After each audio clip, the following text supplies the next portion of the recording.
एक गांव में धीरज सौम्या नाम के अमीर पति पत्नी रहते थे। उनकी बेटी का नाम आशा था। आशा को आइसक्रीम्स खाना बहुत पसंद था। आए दिन आइसक्रीम खरीद कर देने के लिए अपने माता पिता को बहुत सताती थी। वो उसे चिप करवाने के लिए आइसक्रीम दिलाते थे। एक बार डेंटिस्ट आशा के दांतों की परीक्षा करके धीरज और सौम्या से, इतने छोटे उम्र में ही इस बच्ची के दांत सड़ रहे हैं। अब से आप लोग इससे लाड करना छोड़कर आइसक्रीम खरीदना बंद करें तो अच्छा रहेगा, नहीं तो दांतों के ऊपर मौजूद एनामेल भी गई तो ये बहुत मुश्किल में पड़ेगी, कहा। आशा तब, आप चुप रहिए डॉक्टर अंकल, ये लोग बहुत जिद करे तो भी आइसक्रीम खरीद कर नहीं दे रहे हैं। आपने इसे कहा ना, तो अब ये जिंदगी में कभी भी मुझे आइसक्रीम खरीद कर नहीं देंगे। धीरज, हाँ री, अब से आइसक्रीम खरीदना बंद कर देंगे, क्या करोगे तुम्हारी मर्जी, कहा। तब से आशा घर में से पैसे चुराने लगी। माता पिता से छुपकर आइसक्रीम खरीदने लगी। एक बार उस घर में बिज्जू नाम का एक व्यक्ति काम करने के लिए आया। सौम्या तब, देखो आशा, अब से तुम्हें स्कूल ले जाकर घर लाना, बाजार ले जाने जैसे काम सब ये बिज्जू ही देखेगा। तुम्हें इनके कहे जैसे करना होगा, बोली। आशा अपने मन में, लगता है इस बिज्जू से दोस्ती करनी होगी, सोची। माँ बाप ऑफिस को जाते ही आशा बिज्जू से, बिज्जू अंकल, आप कॉफी पियेंगे क्या? मैं कॉफी बना कर दूंगी, बोली। बिज्जू तब, मैं कॉफी टी नहीं पीता हूँ माँ, सिर्फ बूस्ट कॉम्प्लान ही पीता हूँ।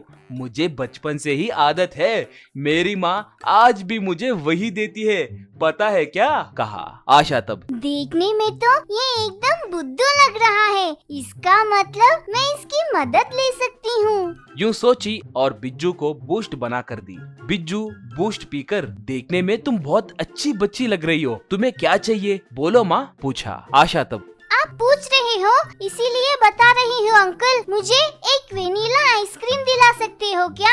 आपके पास पैसे हैं तो ही दिलाइए, बोली। बिज्जू तब, बस सिर्फ एक आइसक्रीम ही चाहिए ना, क्यों नहीं दिला सकता, चलो चलते हैं, कहा। आशा तब, अंकल मेरे जाल में फंस गए, यूं सोची। बिज्जू आशा को आइसक्रीम दिलाया।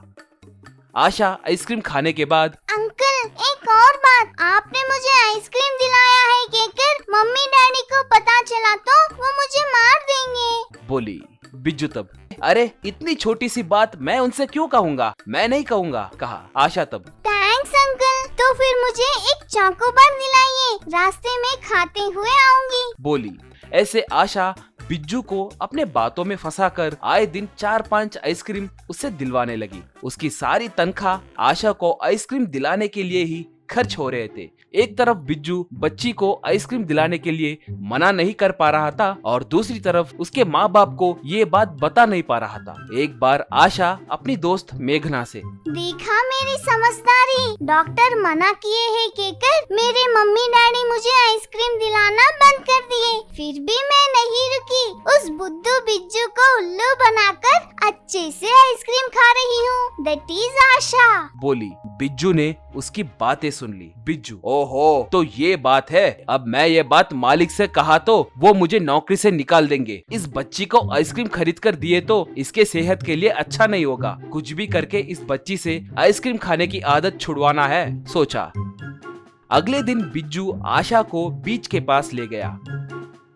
बिज्जू आशा से, तुम्हें आइसक्रीम बहुत पसंद है ना, इसलिए मैंने तुम्हारे लिए एक चैलेंज रखा है। तुम्हें 3 आइसक्रीम्स दूंगा, तुम्हें एक एक आइसक्रीम को 5 मिनट में खाना होगा। अगर तुम उस चैलेंज में जीत गए तो मैं तुम्हें आए दिन 5 आइसक्रीम दिलाऊंगा। अगर तुम हार गए तो जिंदगी में कभी भी आइसक्रीम नहीं खाओगी, ठीक है, कहा। आशा तब, एक आइसक्रीम के लिए 5 मिनट क्यों अंकल, 2 मिनट में खत्म कर दूंगी, मंगवाइए, बोली। बिज्जू तालियां मारते ही 3 लोग 3 जाइंट आइसक्रीम्स लाकर रेत पे रख दिए।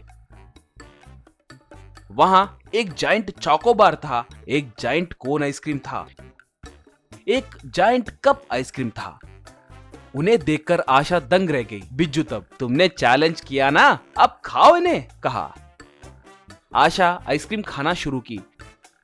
जितना खाए तो भी वो खत्म नहीं हो रहे थे। ऐसे 1 घंटा तक आइसक्रीम खाई, फिर भी वो थोड़ा सा आइसक्रीम ही खा पाई। आशा खाना बंद करके, बाप रे, अब मुझसे नहीं होगा अंकल, अंकल, मुझे अब इस आइसक्रीम से ही चिढ़ मच गई है। मैं अब से जिंदगी में कभी आइसक्रीम नहीं खाऊंगी। बोली। बिज्जू बहुत खुश हुआ। एक बार धीरज, सौम्या आशा को बाहर ले गए। सौम्या तब बहुत दिन हो गए ना, इसे एक आइसक्रीम दिलाएंगे क्या? पूछी। आशा तब चिच्ची, मैं आइसक्रीम नहीं खाऊंगी। मुझे उसका नाम सुनते ही गुस्सा आ रहा है। मुझे फ्रूट जूस दिलाइए। बोली। ये सुनकर धीरज, सौम्या बहुत खुश हुए।